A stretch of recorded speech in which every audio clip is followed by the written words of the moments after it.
नमस्कार, मैं अंजना और आप देख रहे हैं अभ्यंक न्यूज नेटवर्क, भारत का सबसे सर्वाधिक खबरों वाला चैनल, जो आपको निष्पक्ष सच्ची खबरें सबसे पहले अभ्यंक न्यूज नेटवर्क पर मिलती है। रायपुर में पटवारी पति से 70 लाख वसूली, 2.5 करोड़ मांगे, कांग्रेस नेता ने जमीन भी अपने नाम करवाई। एसीबी ईओडब्ल्यू में पहुंच बताकर ब्लैकमेलिंग की, अरेस्ट। एसीबी ईओडब्ल्यू में पहुंच बताकर कांग्रेस नेता ने पटवारी के पति से 70 लाख रुपए वसूली की, साथ ही एक जमीन में भी अपने नाम करवा ली।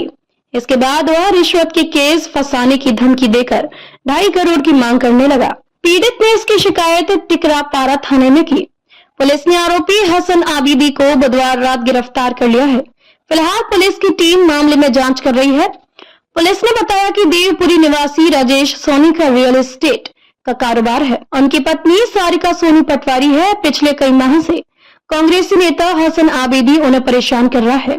हसन ने खुद का एसीबी ईओडब्ल्यू में पहुंच बताकर उनकी पत्नी को फर्जी घूस में केस में फंसाने की धमकी देता है। 17 जून को हसन ने फोन कर एक सप्ताह में 2.5 करोड़ रुपए देने की मांग की थी और रकम नहीं देने पर उनकी पत्नी को झूठे केस में फंसाकर सरकारी नौकरी से निकलवाने और जेल भिजवाने की धमकी दी थी। शिकायतकर्ता कारोबारी राजेश सोनी ने बताया कि आरोपी ने उसे और उनकी शासकीय कर्मचारी पत्नी को फर्जी घूस के केस में फंसाने की धमकी देकर फरवरी 2025 से अब तक करीब 70 लाख रुपए वसूली है।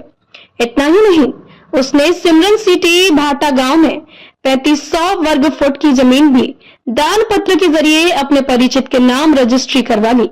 राजेश ने बताया कि आरोपी ने उसकी पत्नी को धमकी देकर कहा कि उनकी पत्नी सारिका के खिलाफ विवेक नाम के व्यक्ति ने भ्रष्टाचार की शिकायत एसीबी ईओडब्ल्यू में की है।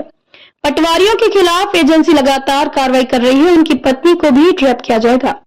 उस दौरान राजेश ने कहा कि उनकी पत्नी इस तरह के किसी काम में नहीं रहती, शिकायत झूठी है। तब हसन ने कहा कि यह जांच में पता चलेगा, उनके घर पर छापेमारी की जाएगी। इस शिकायत को ईडी और सीबीआई को भी फॉरवर्ड किया जाएगा। इस धमकी से राजेश डर गए और उसने हसन को पैसे भी दे दिए। आरोपी की धमकी के बाद उनकी पत्नी की तबीयत बिगड़ गई है। राजेश ने बताया कि उनकी पत्नी को पैनिक अटैक आता है और लगातार मिल रही धमकियों से वे मानसिक रूप से परेशान है। साथ ही घर पर दलालों को भेजकर परेशान करता है। इस मामले में पीड़ित ने आरोपी के खिलाफ कार्रवाई की मांग की है।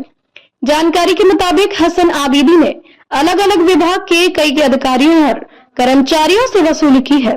पुलिस ने आरोपी के घर पर छापेमारी की है, जहां जांच चल रही है। शुरुआती जांच में प्रॉपर्टी के दस्तावेज, कैश, सोने चांदी के जेवर और मोबाइल जब्त किए गए हैं।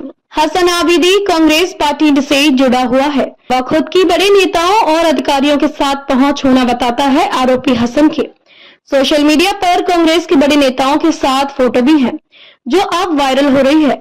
ताजा खबरों के लिए अभ्यंक न्यूज नेटवर्क पेज को फॉलो करें और लाइक करें, सब्सक्राइब करें, बेल आइकन को दबाना ना भूलें। अगर आप हमें फेसबुक, ट्विटर, इंस्टा के माध्यम से देख रहे हैं तो फॉलो, कमेंट करना ना भूलें।